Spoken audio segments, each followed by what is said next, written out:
ನಮಸ್ಕಾರ ಗೆಳೆಯರಿ, stock market Kannada ಚಾನಲ್ಗೆ ಸ್ವಾಗತ ಸುಸ್ವಾಗತ. ಗೆಳೆಯರಿ, ವಿಡಿಯೋದಲ್ಲಿ ಇವತ್ತು ಯಾವೆಲ್ಲ ಷೇರುಗಳನ್ನು ನಾವು ಫೋಕಸ್ ಅಲ್ಲಿ ಇಡಬೇಕು ಅನ್ನೋದ್ರ ಬಗ್ಗೆ ತಿಳ್ಕೊಳ್ಳೋಂಥ ಪ್ರಯತ್ನ ಮಾಡೋಣ. ಸಾಕಷ್ಟು ಸ್ಟಾಕ್ಗಳ ಬಗ್ಗೆ ಅಪ್ಡೇಟ್ಸ್ಗಳು ಬಂದಿದ್ದಾವೆ, ಆ ಎಲ್ಲನೂ ಕೂಡ ಒಂದೊಂದನಾಗಿ ತಿಳ್ಕೊಳ್ಳೋಣ. ವಿಡಿಯೋನ ಪೂರ್ತಿ ನೋಡಿ, ಪೂರ್ತಿ ವಿಚಾರ ತಿಳ್ಕೊಳ್ಳಿ, ಅದರ ನಂತರ ಡಿಸಿಷನ್ ತಗೊಳ್ಳಿಕ್ಕೆ ನಿಮಗೆ ಸಹಾಯ ಆಗ್ಬೋದು. ಮೊದಲಿಗೆ ಡಿಸ್ಕ್ಲೈಮರ್ ಕೊಡ್ಲಿಕ್ಕೆ ಇಷ್ಟಪಡ್ತೀನಿ. ಇಲ್ಲಿ ಕವರ್ ಮಾಡ್ತಿರೋಂಥ ಯಾವುದೇ ಸ್ಟಾಕ್ ಅನ್ನು ಕೂಡ ರೆಕಮೆಂಡ್ ಮಾಡ್ತಿಲ್ಲ. ನೀವು ಫರ್ದರ್ ಸ್ಟಡಿ ಮಾಡಿ ಡಿಸಿಷನ್ ತಗೊಳ್ಬೋದು. ಆಸ್ ಎಜುಕೇಶನಲ್ ಪರ್ಪಸ್ ನಾನು ಈ ವಿಡಿಯೋನ ನಿಮ್ಮ ಮುಂದೆ ತರ್ತಾ ಇದ್ದೀನಿ. ಮೊದಲನೇದಾಗಿ ಡೌ ಜೋನ್ಸ್ನ ಪರ್ಫಾರ್ಮೆನ್ಸ್ ಅನ್ನು ನೋಡೋದಾದ್ರೆ ನಿನ್ನೆ 158 ಪಾಯಿಂಟ್ಸ್ ಅಥವಾ 0.43% ಅಪ್ ಆಗಿದೆ. ಪರ್ಫಾರ್ಮೆನ್ಸ್ ಏನೋ ಚೆನ್ನಾಗಿದೆ, ಆದರೆ ಇಲ್ಲಿ ವಾಲಟೈಲ್ ಪರ್ಫಾರ್ಮೆನ್ಸ್ ನಿನ್ನೆ ಕಂಡು ಬಂದಿದೆ. ನೋಡಬಹುದು, ಚೆನ್ನಾಗಿ ಓಪನಿಂಗ್ ಆಯಿತು, ಅದರ ನಂತರ ಕೂಡ ಮೇಲೆ ಹೋಯಿತು, ಮತ್ತೆ ಇಮಿಡಿಯೇಟ್ ಡೌನ್ ಫಾಲು, ಮತ್ತೆ ಕೊನೆಯಲ್ಲಿ ಒಳ್ಳೆ ರಿಕವರಿ. ಈ ರೀತಿ ವಿ ಶೇಪ್ ರಿಕವರಿಯನ್ನು ನಿನ್ನೆ ಅಮೆರಿಕನ್ ಮಾರ್ಕೆಟ್ ಮಾಡಿದೆ. ಹಾಗೆ ನಾವು ನಾಸ್ಡಾಕ್ ಪರ್ಫಾರ್ಮೆನ್ಸ್ ಅನ್ನು ನೋಡಿದ್ರೆ ಇಲ್ಲೂ ಕೂಡ 27 ಪಾಯಿಂಟ್ಸ್ ಅಥವಾ 0.19% ಪಾಸಿಟಿವ್ ಪರ್ಫಾರ್ಮೆನ್ಸ್ ಕಂಡು ಬಂದಿದೆ. ಇಲ್ಲೂ ಕೂಡ ಇಲ್ಲಿ ವಾಲಟೈಲ್ ಪರ್ಫಾರ್ಮೆನ್ಸ್ ನಿನ್ನೆ ಕಂಡು ಬಂದಿದೆ ನೋಡಬಹುದು. ಈಗ ನಮ್ಮ ಎಡಿಆರ್ ಗಳ ಪರ್ಫಾರ್ಮೆನ್ಸ್ ಅನ್ನು ನೋಡಿದ್ರೆ ಇನ್ಫೋಸಿಸ್ ಎಡಿಆರ್ ನೋಡಬಹುದು 5% ರ್ಯಾಲಿ ಕಂಡು ಬಂದಿದೆ ನಿನ್ನೆ ಸೆಷನ್ ಅಲ್ಲಿ. ಹಾಗೆ ಐಸಿಐಸಿಐ ಬ್ಯಾಂಕ್ ಫ್ಲಾಟ್ ಕ್ಲೋಸಿಂಗ್ ಅನ್ನು ಕೊಟ್ಟಿದೆ. HDFC ಬ್ಯಾಂಕ್ ನೋಡಬಹುದು 1.41% ಪಾಸಿಟಿವ್ ಇದೆ. ವಿಪ್ರೋ 3% ಪಾಸಿಟಿವ್ ಇದೆ. ಡಾಕ್ಟರ್ ರೆಡ್ಡಿಸ್ ಅಲ್ಲಿ 1% ನೆಗೆಟಿವ್ ಪರ್ಫಾರ್ಮೆನ್ಸ್ ನಿನ್ನೆ ಕಂಡು ಬಂದಿದೆ. ಓವರ್ ಆಲ್ ಒಳ್ಳೆ ಪರ್ಫಾರ್ಮೆನ್ಸ್ ಎಡಿಆರ್ ಗಳಲ್ಲೂ ಕೂಡ ಕಂಡು ಬಂದಿದೆ, ಎಕ್ಸೆಪ್ಟ್ ಡಾಕ್ಟರ್ ರೆಡ್ಡಿಸ್. ನೋಡೋಣ ನಮ್ಮ ಮಾರ್ಕೆಟ್ ಅಲ್ಲಿ ಯಾವ ರೀತಿ ಇರುತ್ತೆ ಪರ್ಫಾರ್ಮೆನ್ಸ್ ಅಂತ. ಈಗ ನೆಕ್ಸ್ಟ್ ಅಪ್ಡೇಟ್ ಗೆ ಬರೋದಾದ್ರೆ ಅದು bank of England. As usual ಎಲ್ಲ ಸೆಂಟ್ರಲ್ ಬ್ಯಾಂಕ್ ಗಳು ಕೂಡ ರೇಟ್ ಹೈಕ್ ಅನ್ನ ಮಾಡದೆ ಇರೋ ರೇಟ್ ಹೈಕ್ ಅನ್ನ ಕಂಟಿನ್ಯೂ ಮಾಡ್ತಾ ಇದಾವೆ. ಸೊ ಬ್ಯಾಂಕ್ ಆಫ್ ಇಂಗ್ಲೆಂಡ್ ಕೂಡ ಅನ್ಚೇಂಜ್ ಡಿಸಿಷನ್ ಅನ್ನು ತಗೊಂಡಿದೆ. ಯಾವುದೇ ರೇಟ್ ಹೈಕ್ ಅನ್ನ ಮಾಡಿಲ್ಲ ಅಥವಾ ಕಡಿಮೆನೂ ಕೂಡ ಮಾಡಿಲ್ಲ, ಆಸ್ ಯೂಶುವಲ್ ಕಂಟಿನ್ಯೂ ಮಾಡಿದೆ. ಹಾಗೆ ಈ ರೇಟ್ಸ್ ಇನ್ನು ಕೂಡ ಕಂಟಿನ್ಯೂ ಆಗುತ್ತೆ, ಸೇಮ್ ರೇಟ್ಸ್ ಇನ್ನೊಂದಷ್ಟು ದಿನ ಅಂತ ಕೂಡ ಹೇಳಿದೆ. ಹಾಗೆ ನೆಕ್ಸ್ಟ್ ಇಂಡಿವಿಜುವಲ್ ಸ್ಟಾಕ್ ಗಳ ಬಗ್ಗೆ ಬರೋದಾದ್ರೆ ಜುಪಿಟರ್ ವ್ಯಾಗನ್ಸ್ ಇವತ್ತು ಸುದ್ದಿಯಲ್ಲಿರಬೇಕು. ಕಾರಣ ನಿನ್ನೆ ಕೊನೆಯಲ್ಲಿ ನೋಡಬಹುದು ಯಾವ ರೀತಿ ಅಪ್ಪರ್ ಸರ್ಕ್ಯೂಟ್ ಕಂಡು ಬಂದಂತ ಕಾರಣ ಕಂಪನಿಗೆ ಸಿಕ್ಕಿರುವಂತಹ ಒಂದು ಆರ್ಡರ್ 1617 ಕೋಟಿ ಆರ್ಡರ್ ಸಿಕ್ಕಿದೆ. ಆ ಕಾರಣಕ್ಕಾಗಿ ಈ ರೀತಿ ಪರ್ಫಾರ್ಮೆನ್ಸ್ ಕೊನೆಯಲ್ಲಿ ಕಂಡು ಬಂತು. ಸೊ ಇವತ್ತು ಕೂಡ ನಿಮ್ಮ ಫೋಕಸ್ ಅಲ್ಲಿ ಇರಲಿ, ಯಾವ ರೀತಿ ಪರ್ಫಾರ್ಮೆನ್ಸ್ ಬರುತ್ತೆ ಅನ್ನೋದನ್ನ ಅಬ್ಸರ್ವ್ ಮಾಡಬಹುದು. ಹಾಗೆ ನೆಕ್ಸ್ಟ್ ಆಗಿ ಬರೋದಾದ್ರೆ ಟೆಕ್ಸ್ಮಾಕೋ ರೈಲ್ ಇಂಜಿನಿಯರಿಂಗ್, ಇಲ್ಲೂ ಕೂಡ ನೋಡಬಹುದು ಹತ್ತತ್ರ 7% ಪಾಸಿಟಿವ್ ಪರ್ಫಾರ್ಮೆನ್ಸ್ ನಿನ್ನೆ ಕಂಡು ಬಂದಿತ್ತು. ಈ ಕಂಪನಿಗೂ ಸಹ ಸುಮಾರು 13 ಬಿಲಿಯನ್ ರುಪೀಸ್ ಆರ್ಡರ್ ಸಿಕ್ಕಿದೆ ಬಾಕ್ಸ್ ವ್ಯಾಗನ್ಸ್ ಮ್ಯಾನುಫ್ಯಾಕ್ಚರ್ ಮಾಡಿ ಕೊಡ್ಲಿಕ್ಕೆ. ಆ ಕಾರಣಕ್ಕಾಗಿ ಟೆಕ್ಸ್ಮಾಕೋ ರೈಲ್ ಇಂಜಿನಿಯರಿಂಗ್ ಕೂಡ ಸುದ್ದಿಯಲ್ಲಿರುತ್ತೆ. ಇದು ಕೂಡ ಒಂದು ರೈಲ್ವೆ ಇಂಡಸ್ಟ್ರಿಯಲ್ಲಿ ಕೆಲಸ ಮಾಡುವಂತಹ ಕಂಪನಿ, ಒಂದು ಮಿಡ್ ಸೈಜೆಡ್ ಕಂಪನಿ, 6,500 ಕೋಟಿ ಮಾರ್ಕೆಟ್ ಕ್ಯಾಪ್ ಇರುವಂತಹ ಕಂಪನಿ. ನೀವು ಸ್ಟಡಿ ಮಾಡಬಹುದು, ಒಳ್ಳೆ ಪರ್ಫಾರ್ಮೆನ್ಸ್ ಕೂಡ ಕೊಡ್ತಾ ಇದೆ. ಲಾಸ್ಟ್ 1 ಇಯರ್ ಪರ್ಫಾರ್ಮೆನ್ಸ್ ಅನ್ನು ನೋಡಿದ್ರೆ ನೋಡಬಹುದು 200% ಇದೆ. 5 ಇಯರ್ಸ್ ಅಲ್ಲಿ 223% ಮ್ಯಾಕ್ಸಿಮಮ್ ಪರ್ಫಾರ್ಮೆನ್ಸ್ ನೋಡಬಹುದು. ಈ ರೀತಿ ಪರ್ಫಾರ್ಮೆನ್ಸ್ ಇರುವಂತಹ ಕಂಪನಿ ಸ್ಟಡಿ ಮಾಡಬಹುದು. ಒಳ್ಳೆ ನ್ಯೂಸ್ ಬಂದಿದೆ ಈ ಕಂಪನಿಗೂ ಸಹ. ನೆಕ್ಸ್ಟ್ ಅಮಿ ಆರ್ಗ್ಯಾನಿಕ್ಸ್ ನಿನ್ನೆ 4% ರ್ಯಾಲಿ ಸ್ಟಾಕ್ ಅಲ್ಲಿ ಕಂಡು ಬಂದಿದೆ. ಇದು ಕೂಡ ನೋಡಬಹುದು 4,000 ಕೋಟಿ ಮಾರ್ಕೆಟ್ ಕ್ಯಾಪ್ ಇರುವಂತಹ ಕಂಪನಿ ಫಾರ್ಮಾಸ್ಯೂಟಿಕಲ್ಸ್ ಕೊಲಾಬರೇಷನ್ ಮಾಡ್ಕೊಂಡಿದೆ. ಜೊತೆಗೆ ಗುಜರಾತ್ ಅಲ್ಲಿ ಹೊಸ ಮ್ಯಾನುಫ್ಯಾಕ್ಚರಿಂಗ್ ಫೆಸಿಲಿಟಿಯನ್ನು ಕೂಡ ಶುರು ಮಾಡಿದೆ. ಆ ಕಾರಣಕ್ಕಾಗಿ ಸುದ್ದಿಯಲ್ಲಿರುತ್ತೆ, ಇದನ್ನು ಕೂಡ ಅಬ್ಸರ್ವ್ ಮಾಡಬಹುದು ನಿಮ್ಮ ರಡಾರ್ ಇಟ್ಕೊಂಡು. ಅಮಿ ಆರ್ಗ್ಯಾನಿಕ್ಸ್ ಒಂದು ಕೆಮಿಕಲ್ ಇಂಡಸ್ಟ್ರಿಯ ಸ್ಟಾಕ್. ಕೆಮಿಕಲ್ ಇಂಡಸ್ಟ್ರಿ ಪರ್ಫಾರ್ಮೆನ್ಸ್ ಬಗ್ಗೆ ನಿಮಗೆ ಗೊತ್ತಿದೆ, ಸ್ವಲ್ಪ ಸ್ಟ್ರಗಲ್ ಮಾಡ್ತಾ ಇದೆ. ಲಾಸ್ಟ್ 1 ಇಯರ್ ಪರ್ಫಾರ್ಮೆನ್ಸ್ ಅನ್ನು ನೋಡಿದ್ರೆ ಇದು 20% ಇದೆ, ಪಾಸಿಟಿವ್ ಪಾರ್ಫಾರ್ಮೆನ್ಸ್ ಅನ್ನು ಕೊಟ್ಟಿದೆ. ಇದು ನೋಡಬಹುದು 21 ನಲ್ಲಿ ಲಿಸ್ಟ್ ಆಗಿರುವಂತಹ company. So may be BSE website ಅಲ್ಲಿ ಇದೆ ಅಂದ್ಕೊಳ್ತೀನಿ, ಸಾರಿ ಎಕ್ಸ್ಚೇಂಜ್ ಅಲ್ಲಿ ಇಲ್ಲ. ಇದು 2021 ನಲ್ಲಿ ಲಿಸ್ಟ್ ಆಗಿರುವಂತಹ ಕಂಪನಿ. ಇಲ್ಲಿವರೆಗೂ ಈ ರೀತಿ ಇದೆ ಪರ್ಫಾರ್ಮೆನ್ಸ್. ಇಂಟ್ರೆಸ್ಟಿಂಗ್ ಕಂಪನಿ, ಬೇಕಿದ್ರೆ ಸ್ಟಡಿ ಮಾಡಬಹುದು. ಈಗ next Majhgaon dock ship builders ಇವತ್ತು ಸುದ್ದಿಯಲ್ಲಿರುತ್ತೆ.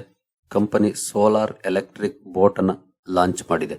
ಅದರಲ್ಲೂ India's fastest solar electric boat ಅಂತ ಹೆಸರು ಪಡ್ಕೊಂಡಿದೆ. ನವಾಲ್ಟ್ ಸೋಲಾರ್ ಎಲೆಕ್ಟ್ರಿಕ್ ಬೋಟ್ ಜೊತೆ ಸೇರಿ ಈ ಎಲೆಕ್ಟ್ರಿಕ್ ಬೋಟ್ ಅನ್ನ ತಯಾರು ಮಾಡಿದೆ. 7 ಅವರ್ಸ್ ಬ್ಯಾಟರಿ ಬ್ಯಾಕಪ್ ಇರುತ್ತಂತೆ. ಈ ಬೋಟ್ ನ ಸ್ಪೀಡ್ 12 ನಾಟಿಕಲ್ ಮೈಲ್ಸ್ ಅಂತ ಹೇಳ್ತಾ ಇದೆ. ಆ ಕಾರಣಕ್ಕಾಗಿ ಮಜಗಾವ್ ಡಾಕ್ ಕೂಡ ಸುದ್ದಿಯಲ್ಲಿರುತ್ತೆ. ಈ ಸ್ಟಾಕ್ ಅನ್ನು ಕೂಡ ಅಬ್ಸರ್ವ್ ಮಾಡಬಹುದು, ಯಾವ ರೀತಿ ರಿಯಾಕ್ಷನ್ ಕಂಡು ಬರುತ್ತೆ ಸ್ಟಾಕ್ ಅಲ್ಲಿ ಅಂತ. ಈಗ ನೆಕ್ಸ್ಟ್ ಆಗಿ ಬರೋದಾದ್ರೆ ಅದಾನಿ ಎಂಟರ್ಪ್ರೈಸಸ್, ಇಸ್ರೇಲ್ ನ ಡಿಫೆನ್ಸ್ ಮ್ಯಾನುಫ್ಯಾಕ್ಚರಿಂಗ್ ಕಂಪನಿ ಎಲ್ಬಿಟ್ ಜೊತೆ ಅದಾನಿ ಡಿಫೆನ್ಸ್ ಸಿಸ್ಟಮ್ಸ್ ಒಪ್ಪಂದವನ್ನ ಮಾಡಿಕೊಂಡಿದೆ. ಅದಾನಿ ಡಿಫೆನ್ಸ್ ಸಿಸ್ಟಮ್ಸ್ ಅಲ್ಲಿ ಎಲ್ಬಿಟ್ ಕಂಪನಿ 44% ಸ್ಟೇಕ್ ಅನ್ನ ತಗೊಂಡಿದೆ. ಆ ಕಾರಣಕ್ಕಾಗಿ ಸುದ್ದಿಯಲ್ಲಿರುತ್ತೆ. ಜೊತೆಗೆ ನೋಡಬಹುದು ಬಿಹಾರಲ್ಲಿ 8,700 ಕೋಟಿ ಇನ್ವೆಸ್ಟ್ಮೆಂಟ್ ಅನ್ನು ಮಾಡ್ತಾ ಇದೆ ಅದಾನಿ ಗ್ರೂಪ್. ಇದರಿಂದ ಸುಮಾರು 10,000 ಜಾಬ್ಸ್ ಕ್ರಿಯೇಟ್ ಆಗ್ಬೋದು ಅನ್ನುವಂತ ನ್ಯೂಸ್ ಕೂಡ ಇದೆ. ಸೊ ಎಲ್ಲ ಕಾರಣಕ್ಕೆ ಅದಾನಿ ಗ್ರೂಪ್ ನ ಸ್ಟಾಕ್ ಗಳು ಇವತ್ತು ಸುದ್ದಿಯಲ್ಲಿರುತ್ತವೆ.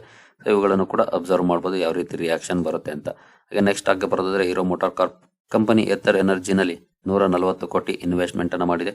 3% ಸ್ಟೇಕ್ ಅನ್ನು ತಗೊಂಡಿದೆ. ಆ ಕಾರಣಕ್ಕಾಗಿ ಸುದ್ದಿಯಲ್ಲಿರುತ್ತೆ. ಜೊತೆಗೆ ವಿವೇಕಾನಂದ್ ಅವರನ್ನ CFO ಆಗಿ ಕೂಡ ಅಪಾಯಿಂಟ್ಮೆಂಟ್ ಅನ್ನು ಮಾಡಿದೆ. ಈ 2 ಕಾರಣಗಳಿಗೆ ಹೀರೋ ಮೋಟಾರ್ ಕಾರ್ಪ್ ಕೂಡ ಸುದ್ದಿಯಲ್ಲಿರುತ್ತೆ. ಇದನ್ನು ಕೂಡ ಅಬ್ಸರ್ವ್ ಮಾಡಬಹುದು, ಯಾವ ರೀತಿ ರಿಯಾಕ್ಷನ್ ಮಾರ್ಕೆಟ್ ಅಲ್ಲಿ ಕಂಡು ಬರುತ್ತೆ ಅಂತ. ನೆಕ್ಸ್ಟ್ ಆಗ ಬರೋದಾದ್ರೆ doctor Reddy's laboratories company Dow Jones sustainability index ಗೆ ಎಂಟರ್ ಆಗಿದೆ. ಅದರಲ್ಲೂ ಇಂಡಿಯಾದ ಮೊದಲನೇ ಫಾರ್ಮಾ ಕಂಪನಿ ಆಗಿದೆ ಆ ಇಂಡೆಕ್ಸ್ ಗೆ ಎಂಟರ್ ಕೊಟ್ಟಿರೋದು. ಆ ಕಾರಣಕ್ಕಾಗಿ ಡಾಕ್ಟರ್ ರೆಡ್ಡಿಸ್ ಕೂಡ ಸುದ್ದಿಯಲ್ಲಿರುತ್ತೆ. ಇದನ್ನು ಕೂಡ ಅಬ್ಸರ್ವ್ ಮಾಡಬಹುದು. ಇದು ಕೂಡ ಒಳ್ಳೆ ಕಂಪನಿ, ಸ್ವಲ್ಪ ದಿನದಿಂದ ಸ್ಟ್ರಗಲ್ ಮಾಡ್ತಾ ಇದೆ ನೋಡ್ಬೋದು ನೀವು ಇಲ್ಲಿ. ಇದಕ್ಕಿಂತ 5 ಇಯರ್ಸ್ ಚಾರ್ಟ್ ಓಪನ್ ಮಾಡಿದ್ರೆ ಇನ್ನೂ ಚೆನ್ನಾಗಿ ಗೊತ್ತಾಗುತ್ತೆ ನೋಡ್ಬೋದು. 21 ಇಂದ ಇನ್ನೂ ಕೂಡ ಸೇಮ್ ಲೆವೆಲ್ ಅಲ್ಲಿ ಇದೆ, ಯಾವುದೇ ರೀತಿಯ ರಿಕವರಿ ಆಗಿಲ್ಲ. 5 ಇಯರ್ಸ್ ಅಲ್ಲಿ 113% ಇದೆ, ಒಳ್ಳೆ returns, not bad. But almost 2 ವರ್ಷದಿಂದ ಸ್ಟ್ರಗಲ್ ಮಾಡ್ತಿದೆ. ಆಲ್ಮೋಸ್ಟ್ ಫಾರ್ಮಾ ಕಂಪನಿಗಳ ಪರಿಸ್ಥಿತಿ ಇದೇ ಆಗಿದೆ. ಹಲವಾರು ಪ್ರಶ್ನೆಗಳು ಬರ್ತಾ ಇದೆ ಕಮೆಂಟ್ ಸೆಕ್ಷನ್ ಅಲ್ಲಿ, ಯಾಕೆ ಫಾರ್ಮಾ ಕಂಪನಿಗಳು ಚೆನ್ನಾಗಿ ಪರ್ಫಾರ್ಮ್ ಮಾಡ್ತಿಲ್ಲ ಅಂತ. ಕಾರಣ 2020 ಇಂದ 21-22 ವರ್ಗು ಭರ್ಜರಿ ಪರ್ಫಾರ್ಮೆನ್ಸ್ ಅನ್ನ ಕೊಟ್ಟಿದ್ದು ಕೋವಿಡ್ ಟೈಮ್ ಅಲ್ಲಿ. ಯಾಕೆಂದ್ರೆ ಕೋವಿಡ್ ಟೈಮ್ ಅಲ್ಲಿ ಓಡಿದ್ದೆ ಆ ಕಂಪನಿಗಳು. ಹಾಗಾಗಿ ಆ ಭರ್ಜರಿ ರ್ಯಾಲಿಯ ನಂತರ ಸ್ವಲ್ಪ ಅಂಡರ್ ಪರ್ಫಾರ್ಮ್ ಮಾಡ್ತಾ ಇದಾವೆ. ಜೊತೆಗೆ ಬಿಸ್ನೆಸ್ ಅಲ್ಲೂ ಕೂಡ ಸ್ವಲ್ಪ ಸ್ಲೋ ಡೌನ್ ಇದೆ. ಈ ಎಲ್ಲ ಕಾರಣಗಳಿಂದಾಗಿ ಅಂಡರ್ ಪರ್ಫಾರ್ಮ್ ಮಾಡ್ತಿದ್ದೇವೆ. ಬಟ್ ಇಂಪಾರ್ಟೆಂಟ್ ಆಗಿರುವಂತಹ ಸೆಕ್ಟರ್ ಖಂಡಿತ ಇವತ್ತಲ್ಲ ನಾಳೆ ಕಮ್ ಬ್ಯಾಕ್ ಅನ್ನ ಮಾಡುತ್ತೆ. ಅಂತ ಟೈಮಲ್ಲಿ ಸ್ಟ್ರಾಂಗ್ ಪರ್ಫಾರ್ಮೆನ್ಸ್ ಈ ಸ್ಟಾಕ್ ಗಳಲ್ಲೂ ಕೂಡ ನಾವು ಎಕ್ಸ್ಪೆಕ್ಟ್ ಮಾಡಬಹುದು. ಇದು ಎಲ್ಲ ಸೆಕ್ಟರ್ನ ಎಲ್ಲ ಕಂಪನಿಗಳಲ್ಲೂ ಕೂಡ ಇರುತ್ತೆ. ಎಷ್ಟೇ ದೊಡ್ಡ ಕಂಪನಿ ಆಗಿರ್ಲಿ, ಎಷ್ಟೇ ಫಂಡಮೆಂಟಲಿ ಸ್ಟ್ರಾಂಗ್ ಇರಲಿ, ಒಂದಲ್ಲ ಒಂದು ಸಮಯದಲ್ಲಿ ಸ್ಟ್ರಗಲ್ ಮಾಡ್ತವೆ ಕಂಪನಿಗಳು. ಬಟ್ ಅಷ್ಟೇ ಸ್ಟ್ರಾಂಗ್ ಆಗಿ ಕಮ್ ಬ್ಯಾಕ್ ಕೂಡ ಮಾಡ್ತವೆ ಒಂದಷ್ಟು ಸಮಯದ ನಂತರ. ಸೊ ಅಲ್ಲಿವರೆಗೂ ನಾವು ತಾಳ್ಮೆಯಿಂದ ಕಾಯ್ಬೇಕಾಗುತ್ತೆ. ಇವತ್ತು ಡಾಕ್ಟರ್ ರೆಡ್ಡಿಸ್ ಅಬ್ಸರ್ವ್ ಮಾಡಬಹುದು. ಹಾಗೆ ನೆಕ್ಸ್ಟ್ ಜೀನಸ್ ಪವರ್ ಇನ್ಫ್ರಾಸ್ಟ್ರಕ್ಚರ್ಸ್, ಇದು ಸ್ಮಾರ್ಟ್ ಮೀಟರ್ಸ್ ಸೆಗ್ಮೆಂಟ್ ಅಲ್ಲಿ ಕೆಲಸ ಮಾಡುವಂತಹ ಕಂಪನಿಗೆ ಸುಮಾರು 1,000 ಕೋಟಿ ಆರ್ಡರ್ ಸಿಕ್ಕಿದೆ ಸ್ಮಾರ್ಟ್ ಮೀಟರ್ ಇನ್ಸ್ಟಾಲೇಷನ್ ಗೆ ಸಂಬಂಧಪಟ್ಟಂತೆ. ಆ ಕಾರಣಕ್ಕಾಗಿ ಜೀನಸ್ ಪವರ್ ಇನ್ಫ್ರಾಸ್ಟ್ರಕ್ಚರ್ಸ್ ಕೂಡ ಸುದ್ದಿಲಿರುತ್ತೆ. ಇವತ್ತು ಈ ಸ್ಟಾಕ್ ಅನ್ನು ಕೂಡ ಅಬ್ಸರ್ವ್ ಮಾಡಬಹುದು. 5,700 ಕೋಟಿ ಮಾರ್ಕೆಟ್ ಕ್ಯಾಪ್ ಇರುವಂತಹ ಕಂಪನಿ. ಲಾಸ್ಟ್ 1 ಇಯರ್ ಪರ್ಫಾರ್ಮೆನ್ಸ್ ಹೇಗಿದೆ ಅಂತ ನೋಡಿದ್ರೆ ಸಖತ್ತಾಗಿ ಇದೆ. 143% ರಿಟರ್ನ್ಸ್ ಇದೆ. 5 ಇಯರ್ಸ್ ಅಲ್ಲಿ 690 ಮ್ಯಾಕ್ಸಿಮಮ್ ಪರ್ಫಾರ್ಮೆನ್ಸ್ ನೋಡಬಹುದು. ಈ ರೀತಿ ಇರುವಂತಹ ಕಂಪನಿ. ಸೊ ಇಂಟ್ರೆಸ್ಟ್ ಇರೋರು ಸ್ಟಡಿ ಮಾಡಬಹುದು. ಸ್ವಲ್ಪ ರಿಸ್ಕಿ ಕಂಪನಿನೇ, ಇಲ್ಲಿ ವಾಲಟೈಲ್ ಪರ್ಫಾರ್ಮೆನ್ಸ್ ಇದೆ, ತುಂಬಾ ದಿನ ಫ್ಲಾಟ್ ಆಗಿ ಟ್ರೇಡ್ ಆಗುತ್ತೆ. ಆ ಒಂದು ವಿಷಯನ ಕೂಡ ಮನಸ್ಸಲ್ಲಿ ಇಟ್ಕೊಂಡು ಸ್ಟಡಿ ಮಾಡಬಹುದು. ಹಾಗೆ ನೆಕ್ಸ್ಟ್ ಆಗ ಬರೋದಾದ್ರೆ Bharat heavy electricals limited, BHEL. ತುಂಬಾ ಜನ ಪ್ರಶ್ನೆ ಮಾಡ್ತಾ ಇದ್ರಿ ಈ ಕಂಪನಿ ಹೇಗಿದೆ ಇನ್ವೆಸ್ಟ್ಮೆಂಟ್ಗೆ ಅಂತ.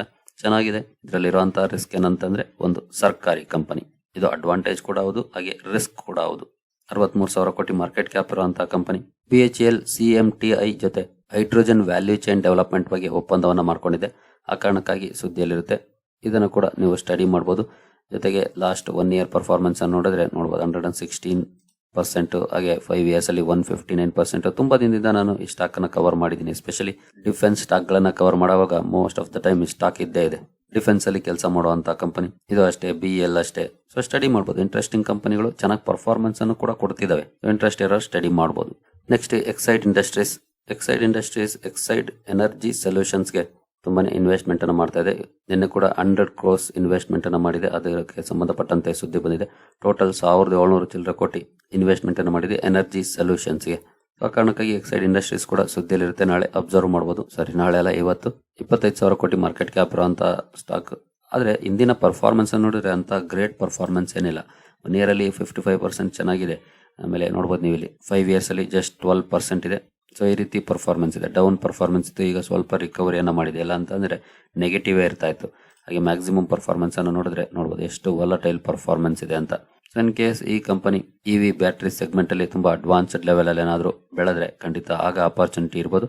ಅದನ್ನ ಬಿಟ್ರೆ ಇನ್ ಕೇಸ್ ಅವಕಾಶ ಬಳಸ್ಕೊಳ್ಳಿಲ್ಲ ಅಂತಂದ್ರೆ ಅಷ್ಟೇನು ಒಳ್ಳೆ ಪರ್ಫಾರ್ಮೆನ್ಸ್ ಅನ್ನು ಕೊಡುವಂತ ಲಕ್ಷಣ ಅಂತೂ ಕಾಣೋದಿಲ್ಲ. ಬಟ್ ಖಂಡಿತ ಅಂತ ಅವಕಾಶವನ್ನ ಯಾವುದೇ ಕಂಪನಿ ಬಿಡೋದಿಲ್ಲ. ಹಾಗಾಗಿನೇ ಈಗಾಗಲೇ ಎಕ್ಸೈಡ್ ಎನರ್ಜಿ ಸೊಲ್ಯೂಷನ್ಸ್ ಗೆ ಸಂಬಂಧಪಟ್ಟಂತೆ ಇನ್ವೆಸ್ಟ್ಮೆಂಟ್ ಅನ್ನ ಮಾಡ್ತಾ ಇರೋದು. ಸೊ ಸ್ಟಡಿ ಮಾಡಬಹುದು. ಆ ಸೆಗ್ಮೆಂಟ್ ಅಲ್ಲಿ ಕಂಪನಿ ಮುಂದಿನ ದಿನಗಳಲ್ಲಿ ಇನ್ನೂ ಒಳ್ಳೆ ಪರ್ಫಾರ್ಮೆನ್ಸ್ ಅನ್ನ ಕೊಡಬಹುದೇನೋ.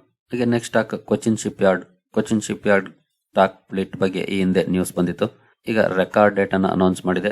ಜನವರಿ 10 ರೆಕಾರ್ಡ್ ಡೇಟ್, ಜನವರಿ 9 ಎಕ್ಸ್ ಡೇಟ್ ಆಗುತ್ತೆ. ಇನ್ ಕೇಸ್ ಮಾರ್ಕೆಟ್ ಓಪನ್ ಇದ್ರೆ, ಇನ್ ಕೇಸ್ ಅವತ್ತು ಮಾರ್ಕೆಟ್ ರಜೆ ಏನಾದ್ರೂ ಇದ್ರೆ ಅದರ ಹಿಂದಿನ ದಿನ ಅಂದ್ರೆ ಜನವರಿ 8 ಎಕ್ಸ್ ಡೇಟ್ ಆಗುತ್ತೆ. ಸೊ ಅದಕ್ಕಿಂತ ಮುಂಚೆ ಯಾರೆಲ್ಲ ಈ ಶೇರ್ ಅನ್ನ ತಗೊಳ್ತಾರೋ ಅವ್ರಿಗೆಲ್ಲ ಕೂಡ ಸ್ಪ್ಲಿಟ್ ಸಿಗುತ್ತೆ. ಅಂದ್ರೆ ಡಬಲ್ ಆಗುತ್ತೆ ಶೇರ್ಗಳು. 1:2 ರೇಷಿಯೋದಲ್ಲಿ ಸ್ಪ್ಲಿಟ್ ಅನ್ನ ಅನೌನ್ಸ್ ಮಾಡಿತ್ತು. ಸೊ ಶೇರ್ಗಳು ಡಬಲ್ ಆಗುತ್ತೆ. ಹಾಗೆ ನೆಕ್ಸ್ಟ್ IPO ಗಳಿಗೆ ಬರೋದಾದ್ರೆ ಡಾಮ್ಸ್ IPO ಇವತ್ತು ಲಾಸ್ಟ್ ಡೇ. ಸಬ್ಸ್ಕ್ರೈಬ್ ಮಾಡ್ಕೊಳ್ಳಿಕ್ಕೆ ಕೊನೆ ಅವಕಾಶ ಇದೆ ಇಂಟ್ರೆಸ್ಟ್ ಇರೋರಿಗೆ. ಇಲ್ಲಿವರೆಗೂ 16 ಟೈಮ್ಸ್ ಸಬ್ಸ್ಕ್ರೈಬ್ ಆಗಿದೆ. ರಿಟೇಲ್ ಪೋರ್ಷನ್ ಅಲ್ಲಂತೂ ಆಲ್ಮೋಸ್ಟ್ 45 ಟೈಮ್ಸ್ ಸಬ್ಸ್ಕ್ರೈಬ್ ಆಗಿದೆ. ಹಾಗೆ ಅಪ್ಡೇಟೆಡ್ ಗ್ರೇ ಮಾರ್ಕೆಟ್ ಪ್ರೀಮಿಯಂ ಎಷ್ಟಿದೆ ಅಂತ ನೋಡೋದಾದ್ರೆ ₹530 ಟ್ರೇಡ್ ಆಗ್ತಿದೆ. ಸೊ 67% ಲಿಸ್ಟಿಂಗ್ ಏನನ್ನ ಕೊಡುವಂತ ಸಾಧ್ಯತೆ ಇದೆ ಇನ್ ಕೇಸ್ ಇದೇ ರೀತಿ ಗ್ರೇ ಮಾರ್ಕೆಟ್ ಪ್ರೀಮಿಯಂ ಮುಂದುವರೆದ್ರೆ. ಸೊ ಒಳ್ಳೆ ಗ್ರೇ ಮಾರ್ಕೆಟ್ ಪ್ರೀಮಿಯಂ ಇದೆ, ಇಂಟ್ರೆಸ್ಟ್ ಇರೋರು ಅಪ್ಲೈ ಮಾಡಬಹುದು. ಹಾಗೆ ನೆಕ್ಸ್ಟ್ IPO ಗೆ ಬರೋದಾದ್ರೆ ಇನ್ನೊಂದು ಇಂಡಿಯಾ ಶೆಲ್ಟರ್ ಫೈನಾನ್ಸ್ IPO. ಇಲ್ಲೂ ಕೂಡ ನೋಡಬಹುದು ಅರೌಂಡ್ 4.5 ಟೈಮ್ಸ್ ಸಬ್ಸ್ಕ್ರೈಬ್ ಆಗಿದೆ. ರಿಟೇಲ್ ಪೋರ್ಷನ್ ಅಲ್ಲೂ ಕೂಡ 5.5 ಟೈಮ್ಸ್ ಹತ್ರ ಹೋಗಿದೆ 2 ದಿನಕ್ಕೆ. ಇವತ್ತು ಒಂದಿನ ಬಾಕಿ ಇದೆ. ಹಾಗೆ ಯಾವುದೇ IPO ಗೆ ಅಪ್ಲೈ ಮಾಡಿರೋರು ನೀವು ನಿಮ್ಮ UPI ID ಹಾಕ್ತೀರಿ, ಕೆಲವೊಂದ್ಸಲ ನೋಟಿಫಿಕೇಶನ್ ಬರೋದಿಲ್ಲ. ನೀವು ಯಾವ UPI ID ಹಾಕಿದಿರೋ, ಗೂಗಲ್ ಪೇದ್ ಹಾಕಿರ್ಬೋದು, ಫೋನ್ ಪೇದ್ ಹಾಕಿರ್ಬೋದು, ಒಂದ್ಸಲ ಆ ಅಪ್ಲಿಕೇಶನ್ ಅನ್ನ ಓಪನ್ ಮಾಡಿ ನೋಟಿಫಿಕೇಶನ್ ಸೆಕ್ಷನ್ ಅಲ್ಲಿ ನೋಡಿ ಬಂದಿರುತ್ತೆ. ಕೆಲವೊಂದ್ಸಲ ನಿಮ್ಗೆ ಸೌಂಡ್ ಆಗೋದಿಲ್ಲ, ಅಂದ್ರೆ ಮೆಸೇಜ್ ಬಂದಾಗ ಸೌಂಡ್ ಬರುತ್ತೆ, ಅಲರ್ಟ್ ನೋಟಿಫಿಕೇಶನ್ ಬರುತ್ತೆ, ಆ ರೀತಿ ಆಗಿರೋದಿಲ್ಲ. ಸೊ ನೋಟಿಫಿಕೇಶನ್ ಸೆಕ್ಷನ್ ಅಲ್ಲಿ ನೋಡಿದಾಗ ಅಲ್ಲಿ ಬಂದಿದ್ರೆ ಸೊ ಆಗ ಇಮಿಡಿಯೇಟ್ಲಿ ನಿಮ್ಮ ಪಿನ್ ಅನ್ನ ಹಾಕಿ ಮ್ಯಾಂಡೇಟ್ ಸಬ್ಮಿಟ್ ಮಾಡಿ. ಕೆಲವರು ಹೇಗೆ ಮ್ಯಾಂಡೇಟ್ ಕೊಡೋದು ಅಂತ ಪ್ರಶ್ನೆ ಮಾಡ್ತಿದ್ದೀರಿ. ಸೊ ಆಸ್ ಯೂಶುವಲ್ ನೀವು UPI ID ಕೊಟ್ಟ ತಕ್ಷಣ ನಿಮ್ಮ UPI ಅಡ್ರೆಸ್ಗೆ, ಅಂದ್ರೆ ನೀವು ಫೋನ್ ಪೇದ್ ಏನಾದ್ರು ಕೊಟ್ರೆ ಫೋನ್ ಪೇಗೆ ಬರುತ್ತೆ ಅದು. ಒಂದ್ಸಲ ನೋಟಿಫಿಕೇಶನ್ ಸೆಕ್ಷನ್ಗೆ ಹೋಗಿ ಚೆಕ್ ಮಾಡಿ, ಅಲ್ಲಿ ಬಂದಿದ್ರೆ ಅದನ್ನ ಕ್ಲಿಕ್ ಮಾಡಿದ್ರೆ ನಿಮಗೆ UPI ಪಿನ್ ಕೇಳುತ್ತೆ. ಪಿನ್ ಅನ್ನ ಹಾಕಿ ಸಬ್ಮಿಟ್ ಕೊಟ್ರೆ ನಿಮ್ಮ ಅಮೌಂಟ್ ಬ್ಲಾಕ್ ಆಗುತ್ತೆ. ಇದನ್ನ ಇವತ್ತು 5 ಗಂಟೆ ಒಳಗಡೆ ಮಾಡಲೇಬೇಕು. ಮಾಡಲಿಲ್ಲ ಅಂತಂದ್ರೆ ನಿಮ್ಮ ಅಪ್ಲಿಕೇಶನ್ ರಿಜೆಕ್ಟ್ ಆಗುತ್ತೆ. ಕೆಲವೊಂದ್ಸಲ ನೀವು ಅಪ್ಲೈ ಮಾಡಿದ ತಕ್ಷಣ ನೋಟಿಫಿಕೇಶನ್ ಬರೋದಿಲ್ಲ. ಕೆಲವು ಸಲ ಅರ್ಧ ಗಂಟೆ ಆಗುತ್ತೆ, 1 ಗಂಟೆ ಆಗುತ್ತೆ, 2 ಅವರ್ಸ್ ಆಗುತ್ತೆ, ಹಿಂಗಾಗುತ್ತೆ. ಬಟ್ ಅವಾಗ ಓಪನ್ ಮಾಡಿ ನೋಡ್ತಾ ಇರಿ ಸಬ್ಮಿಟ್ ಮಾಡೋವರೆಗೂ. ಹಾಗೆ India Shelter Finance the grey market premium ಅನ್ನು ನೋಡೋದಾದ್ರೆ ನೋಡೋದು ₹155 ಇದೆ. ಸೊ ಇಲ್ಲೂ ಕೂಡ ಅರೌಂಡ್ 31% ಲಾಭ ಸಿಗುವಂತ ಸಾಧ್ಯತೆ ಇದೆ. ಸೊ ಎರಡು ಕಡೆ ಕೂಡ ಒಳ್ಳೆ ಗ್ರೇ ಮಾರ್ಕೆಟ್ ಪ್ರೀಮಿಯಂ ಇದೆ. ಎರಡನ್ನು ಕೂಡ ಸ್ಟಡಿ ಮಾಡಿ ಡಿಸಿಷನ್ ತಗೊಳ್ಬಹುದು. ಇವತ್ತು ಲಾಸ್ಟ್ ಚಾನ್ಸ್ ಇದೆ ಅಪ್ಲೈ ಮಾಡಲಿಕ್ಕೆ. ಈಗ ನೆಕ್ಸ್ಟ್ FIS DIS ಆಕ್ಟಿವಿಟೀಸ್ಗೆ ಬರೋದಾದ್ರೆ ನಿನ್ನೆ FIS 3,500 ಕೋಟಿ ನೆಟ್ ಬೈಯಿಂಗ್ ಅನ್ನು ಮಾಡಿದ್ದಾರೆ. ಹಾಗೆ DIS ಕೂಡ 553 ಕೋಟಿ ನೆಟ್ ಬೈಯಿಂಗ್ ಅನ್ನು ಮಾಡಿದ್ದಾರೆ. ಇಬ್ಬರು ಕೂಡ ನೆಟ್ ಬೈಯಿಂಗ್ ಅನ್ನು ಮಾಡಿದ್ದಾರೆ. ಸೊ ಮಾರ್ಕೆಟ್ ಅಲ್ಲೂ ಕೂಡ ಒಳ್ಳೆ ಪರ್ಫಾರ್ಮೆನ್ಸ್ ಕಂಡು ಬಂದಿದೆ. ಹಾಗೆ ನಾವು ಗಿಫ್ಟ್ ನಿಫ್ಟಿಗೆ ಬರೋದಾದ್ರೆ ಸ್ವಲ್ಪ ರಿಫ್ರೆಶ್ ಮಾಡ್ಬಿಡೋಣ. ಅರೌಂಡ್ 20 ಪಾಯಿಂಟ್ಸ್ ಡೌನ್ ಅಲ್ಲಿ ಟ್ರೇಡ್ ಆಗ್ತಿದೆ.